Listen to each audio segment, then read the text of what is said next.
Nå kan dere høre hvor tåpelig en miljøarbeider i kommune snakker, og han skal liksom være miljøarbeider.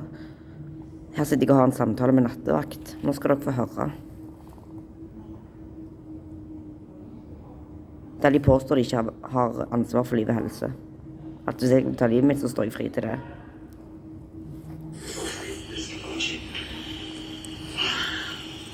Men da skal jeg teste sånn i hvert fall at nå vil jeg henge meg og sånn, og at det var akutt krise nå.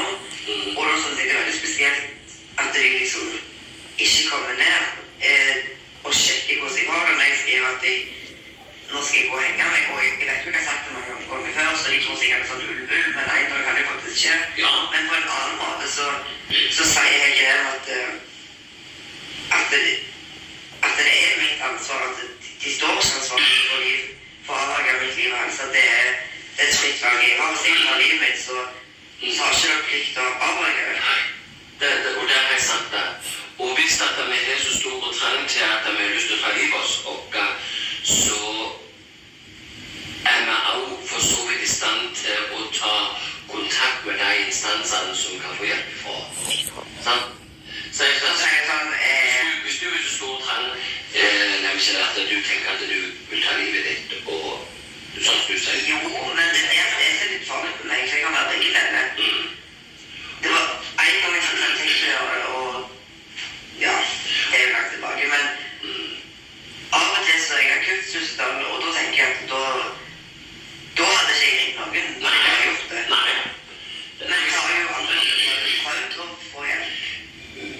Og ringt legevakt men jeg tar ikke folk med mitt. Nei, fordi, men du, hvis at de kommer med hvis legen ser et behov for å si at hvis jeg virkelig ville tatt livet mitt, så tror jeg ikke at jeg gikk beskjed for det. Nei, det tror ikke jeg kan ha det. Det har jeg sagt, det tror ikke jeg kan ha det. Det har jeg sagt. Det tror ikke jeg kan ha det. For at hvis du vil så har du gjort det. Og av og til så er det sånn at når vi kommer i en situasjon, da sier ikke jeg det, det kan jeg si generelt. Av og til så er det sånn i en situasjon, når vi har det så utrolig vanskelig, at av og til så må vi ta tag i oss selv og si at jeg trenger hjelp. Og da Dette var helt sinnssykt.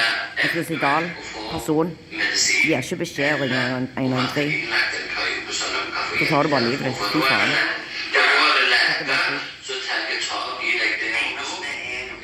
Så jeg har drømmer for mine ikke låse dem, og det er vanskelig. Ja, og det er det som begrenser